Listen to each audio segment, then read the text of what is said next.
Of course, earlier today, I'm sure all of you, or many of you, must have experienced the shocks of earthquake that took place a little over 30 miles north of where we are, about 10:23 a.m. And it is one of those occasions where namaz ayat becomes obligatory. So if you haven't done so, you can do it after namaz Jumma. Two rakat namaz with the intention that you offer namaz ayat, wajib qurbatan ilallah.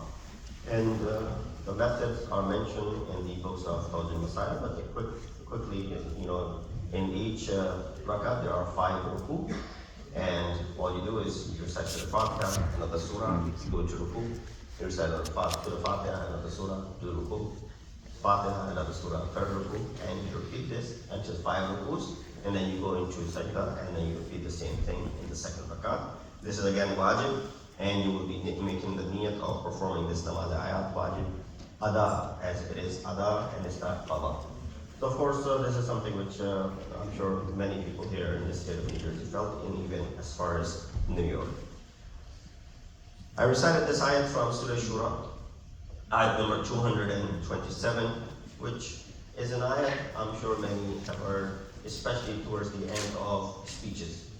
وَسَيَعْلَمُ الَّذِينَ ظَلَمُوا أَيَّ مُنْقَلِبٍ يَنْقَلِبُونَ. That and they who act unjustly shall know to what final place of turning they shall turn back.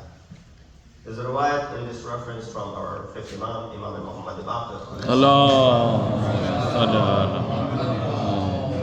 Imam says, مَا مِنْ أَحَدٍ يَظْلِمُ بِمَظْلِمَةٍ إِلَّا أَخَذَهُ اللَّهُ تَعَالَى بِهَا فِي نَفْسِهِ أَوْ مَالِهِ.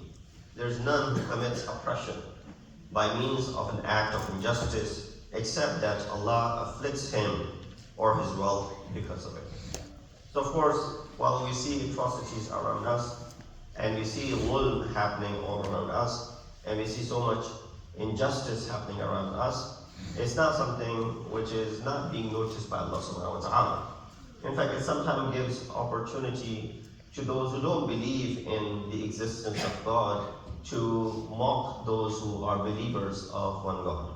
Then where is your God? Why isn't he stopping this? Ayat of Quran clearly says, إِنَّمَا نُمْلِي عَلَيْهِمْ لِيَزْدَادُوا إِثْمًا. We give them respite, those who are unjust, those who are causing injustice in the land. Allah, لا تحسبن الله غافلا, that don't consider Allah subhanahu wa ta'ala to be ghafil of those who are committing acts of injustice in the land. Instead, what Allah does, in we give them respite so that they may pile upon their bad deeds and evil, and Allah subhanahu wa ta'ala will take them at the end. So with that said, a mu'min should never lose hope in the mercy of Allah subhanahu wa ta'ala. Inna ma'al usri yusra, fa inna ma'al usri yusra. People thought this was a misprint in Surah Al-Duha, but no, that is not a misprint. This ayat is repeated exactly the same way in the very next verse. That indeed, after difficulty comes ease, and indeed, after difficulty comes ease. Oppression and injustice are insubordination to the orders of Allah subhanahu wa ta'ala. Acts of transgression, and the consequence of transcending the limits of the Sharia, as well as the intellect, because Sharia and intellect, they go hand in hand. Amir al-Mu'mineen, Imam al-Muttaqeen, Ali ibn Abi Talib,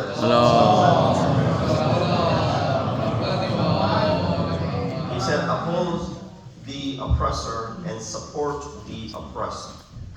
That is something which should be a slogan, and not just a slogan, but shi'ar, but rather an identity of every Muslim. Of course, inspired from the saying, Imam Khomeini declared Yawm al-Quds, the Quds Day, the global day, which is not limited to the Palestinian issue, but of course speaks louder in this day and age that we are going through the continuous genocide for the past 6 months. The Quds Day is a global day, but also is a means for the oppressed ones to fight against arrogant powers. This is a day when oppressed ones should feel that they're equipped against the arrogant powers and knock them to the ground. This day will differentiate between the hypocrites and committed faithful people. The committed ones acknowledge this day as the day of Palestine and all of those who are oppressed and their cause, and will perform whatever is needed.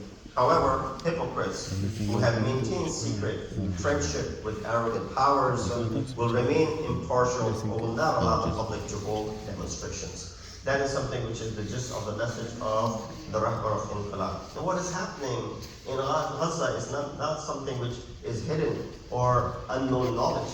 If you live in this world, then you know what is happening in it. It's a genocide which is taking place. Estimated now that 30,000 plus Palestinians have been killed during this raid for the past 6 months. 13,000 of them being children and 8,400 being women. Israeli bombing since it began on October 7th.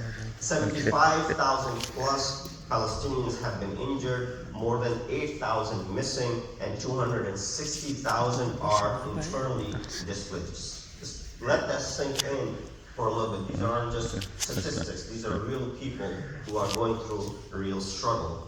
What Palestinians have faced over the last 70 years, of course, those pundits who want to turn around and blame it all on one side and always going to show their impartiality in this regard, they're always going to question that this is provoked by Hamas, and they are the ones who are responsible. If they go ahead and release the hostages, all of this battle can stop or come to a halt right away, there will be ceasefire, all that stuff. No, these are just excuses. This will never. You know the history of this land for the 75 years, what's been happening. They've always been provoking.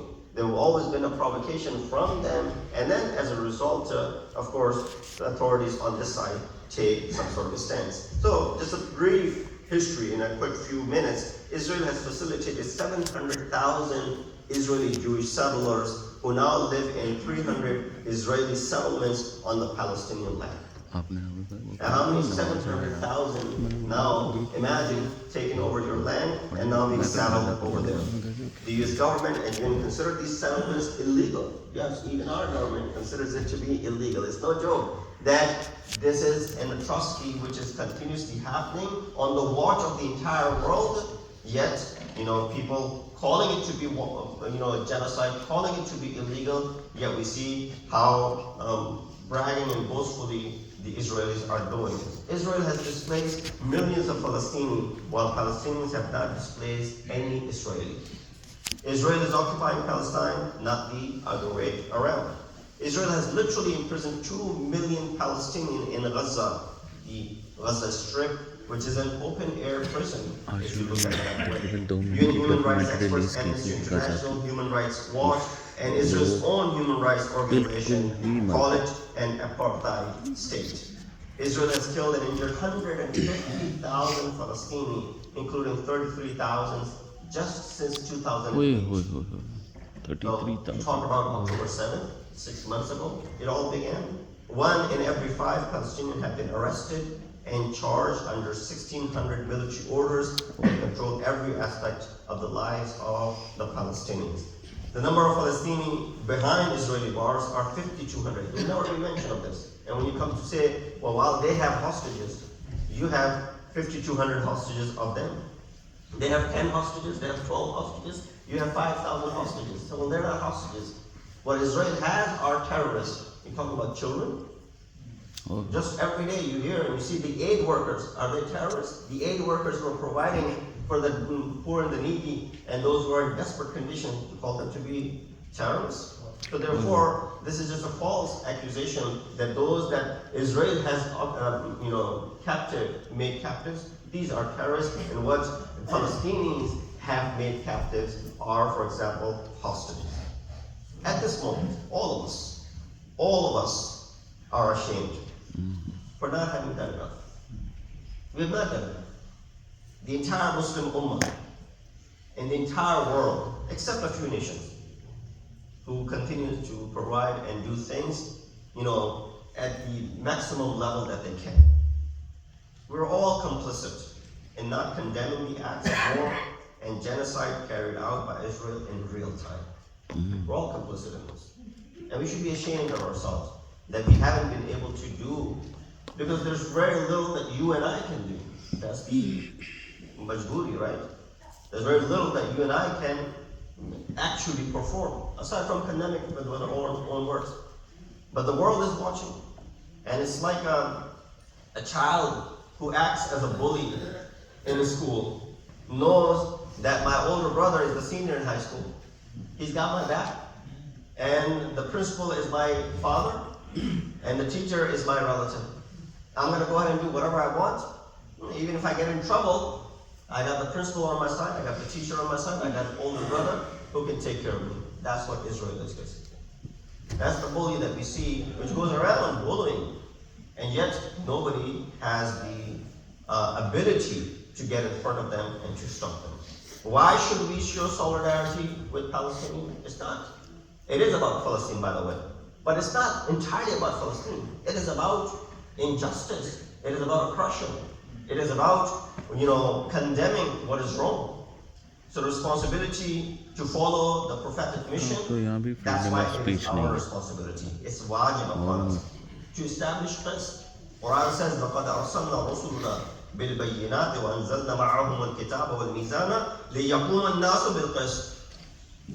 Standing up for qist and justice was a mission common to all the prophets of God.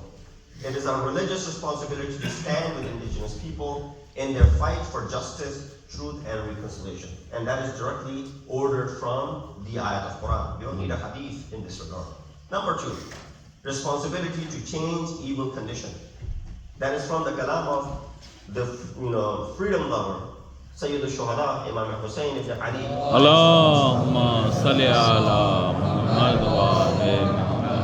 The Imam, of course, inspired from the words of Rasulullah. Rasul said, Man ra'a minkum munkaran falyughayyirhu biyadihi. فَإِنْ لَمْ يَسْتَطِعْ فَبِلِسَانِهِ فَإِنْ لَمْ يَسْتَطِعْ فَبِقَلْبِهِ وَذَلِكَ أَضْعَفُ الْإِيمَانِ. Whoever or whosoever of you sees an evil, let him change it with his hands.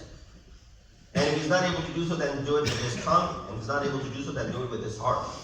And that is the weakest of the faith. Do it with the heart. Do it with your tongue, and of course, with your hands. That's number 2. Free Palestine! Free, free Palestine! Free, free Palestine! Free, free Palestine! Free, free Palestine! Doctor साहब को क्या हो गया? Free Palestine! Ceasefire now! Ceasefire now! Ceasefire now! Ceasefire now! Ceasefire now! Ceasefire now!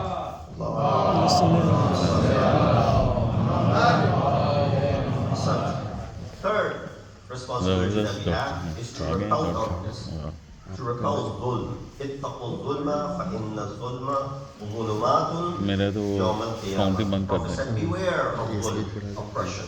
For dhulm will be darkness on the day of resurrection. And anyone has their hands in this darkness will be in that darkness on the day of judgment as well. Number 4, responsibility to avoid the dua of the oppressed. Why? Remember when someone asked Imam whose dua is accepted? Amongst the folks that Imam mentioned that their dua is accepted is the one who's mazloom. While the mazloom says his reaches the Arsh Ilahi within seconds. New Jersey, right? Therefore, if you want to make dua and you want the dua to be accepted, go ahead and make dua when a mazloom is making a dua. Because Allah will not turn down the dua of a mazloom, and in the same way, He will go ahead and accept your dua as well. So we see وَاتَّقِي دَعْوَةَ الْمَظْلُومِ فَإِنَّهُ لَيْسَ بَيْنَهَا وَبَيْنَ اللَّهِ حِجَابٌ. Beware of the supplication by the oppressed, for there is no barrier between it and Allah subhanahu wa ta'ala. And number 5, responsibility of the ummah in struggle for freedom, justice, and Islam. Riwayat from our Prophet Muhammad Mustafa. Allahumma salli And this is the gist of basically what the ummah should be. You've heard this hadith. It's nothing new for you. But we need to be reminded every so now and then because we tend to forget. Prophet said what? He said, مَثَلُ الْمُؤْمِنِينَ فِي تَوَادِهِمْ وَتَرَاحُمِهِمْ وَتَعَافُفِهِمْ مَثَلُ الْجَسَدِ إِذَا اشْتَكَى مِنْهُ عُضْوٌ